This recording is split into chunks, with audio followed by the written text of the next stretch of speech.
Welcome back to the Relatable Black Girl, where I'm your host, Simone. And on this episode, I want to talk about celibacy. In the past, I feel like I've had different periods of being celibate, and I put that in quotation marks because I wasn't very intentional with it. I was working, I was going to school, I was just drinking too much. I was going through a phase of I hate men. So there were all these little obstacles that was preventing me from having sex. But they were nothing to do with like religious belief or spiritual. It was just I didn't feel like I had the time. I didn't feel emotionally connected.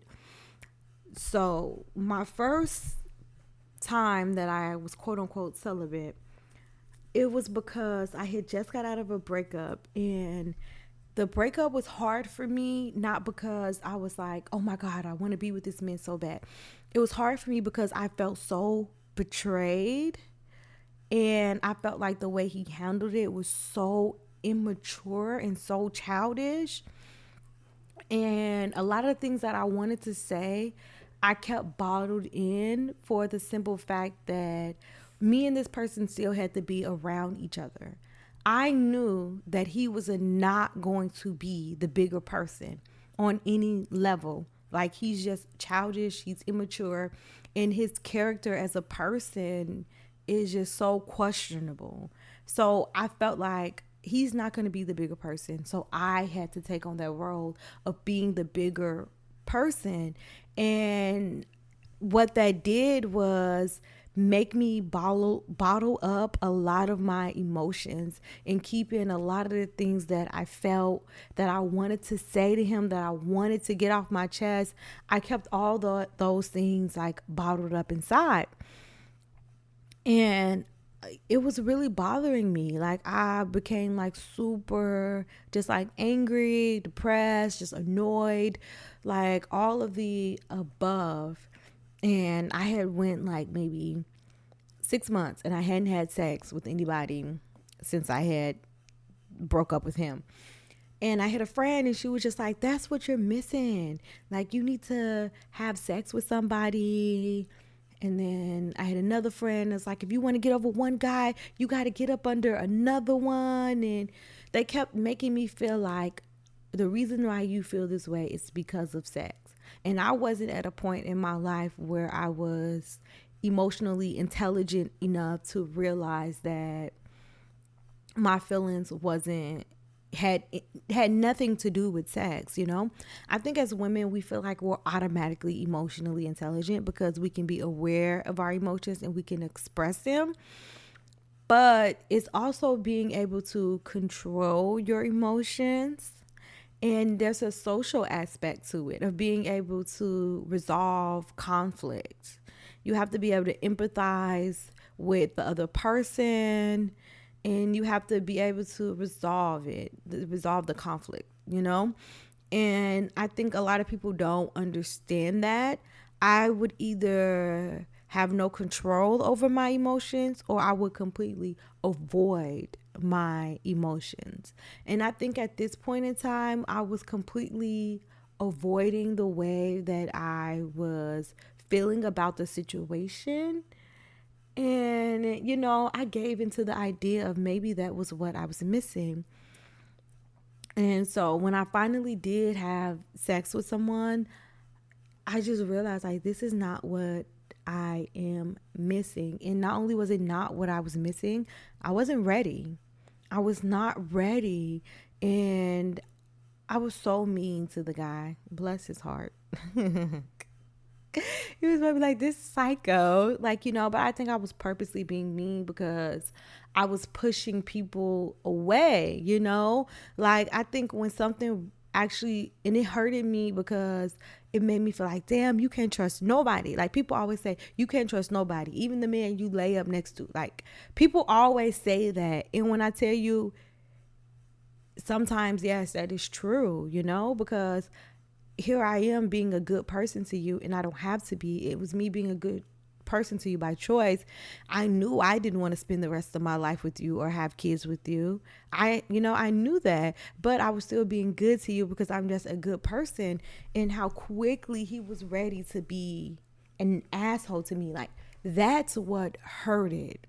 Not the breakup. It was like, damn. But I realized now it doesn't bother me because I just realized that he's just simply just a very flawed human being, and he has a major character flaw. And it's no matter who he's with, that woman is going to be miserable because who he is as a person. But I didn't have all this understanding. So after that time, I kind of went back into like my shell, but I also realized that I was not missing sex. I'm like, maybe I was missing somebody really treating me right, somebody making me like prioritizing me. So naturally, I go again, like 6, 7 months, don't have sex. It might have been longer than that. I think that time before I met the next guy, it was longer than that.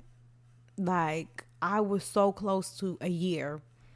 And I'm like, I need somebody that's going to prioritize me. So I met someone and everything is all about me. He love bombs the hell out of me. You like candles, you like flowers. Everything is all about me. Whatever I want, I'm doing all the talking. He would just mainly just listen. And I don't know. I think I realized that wasn't what I was missing either. I started to realize how much he was just trying to like latch on to me and just kind of like ride my coattail. I was talking about buying a house. He was trying to say, "Ooh, I would love to move to this neighborhood. Can I move in with you when you buy it? Can I?" And it was just like really made me open my eyes to like, oh my God. Like, I hate to say it, but this man really kind of don't have a mind of his own or even have any real ambition.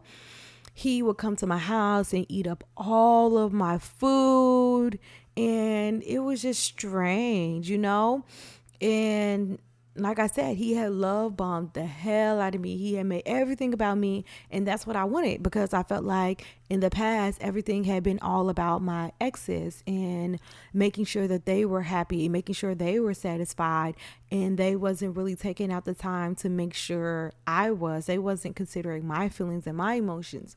So I got somebody that was all about me, and it was just like, oh no.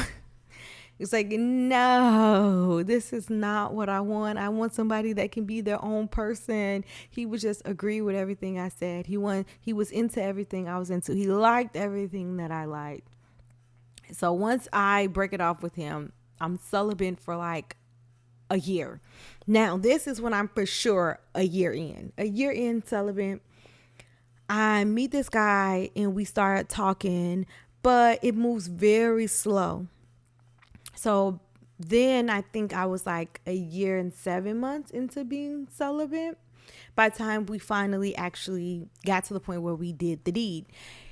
Now, he was like everything. I'm telling y'all, looks, like the way he dressed, like, I just loved everything about him. He was his own person. He would disagree with me, but still be very respectful. Like, he was just like everything. And it was the first time in my life I had ever experienced being dematized. Like, I would always hear girls say, I was dematized. And I'm like, ain't nobody ever put it on me like that I felt like. But y'all, oh my God. The only thing that got me from up under his spell was that he started to lack so hard in every other aspect of a relationship besides sex. Sex was a 10 out of 10, a 20 out of 10. Sex was the only place where he ranked high in. Everything else he was lacking so much. And that's when I came to the realization of like, no, like, because he wanted me to like do things that I felt like were crossing my boundaries. I have a rule with guys. If we're not married, I don't mix my finances. And that's just me, you know? You can't move in with me. I don't want to live with somebody unless I'm married. So, no, you can't move in with me. I don't want to help you start a business. I don't want us to start a business together. I'm not investing in stock with you. Y'all remember when cryptocurrency and stock was really big during the pandemic and stuff? Like, I'm not doing those things with you unless I am married. Like, your money is your money, my money is my money. You stay at your place, I stay at my place, and we can visit each other. And he was asking me to move in. He was talking about us starting a business, and y'all, I was almost falling for it. But I really, like I said, what really made me not fall for it is because he lacked so hard in those other categories. And one day I was so upset with him um about something. No, no, no, no, no, no.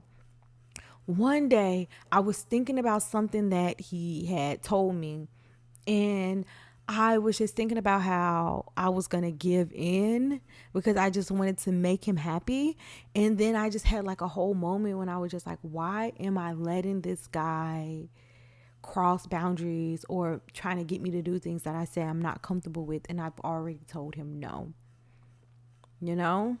And it made me really realize how much he was trying to weaponize sex. Like, men weaponize sex too. And I feel like I've been a victim of weaponizing sex as well in like past relationships to get what I wanted out of the guys that I was dating.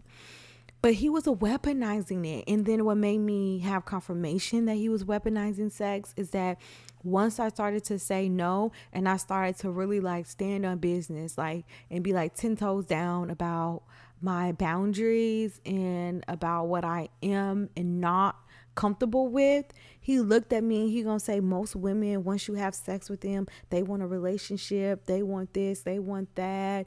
And it made me realize, like, okay, yeah, you're right, he's trying to weaponize sex. Like, he's trying to, like, yeah, I'm gonna be the best you ever had, and you gonna fall in love with it.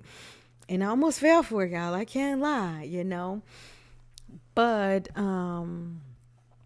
again, like I said, like, sometimes somebody will seem like the whole package and they'll seem just like perfect for you, and you will want to overlook so much. But I could not overlook the things that I did not agree with, that I wasn't comfortable with. And I decided after him, like, okay, I want to be celibate and I want to have intention behind it. And I'm at a point where I do not want to have sex unless I am married.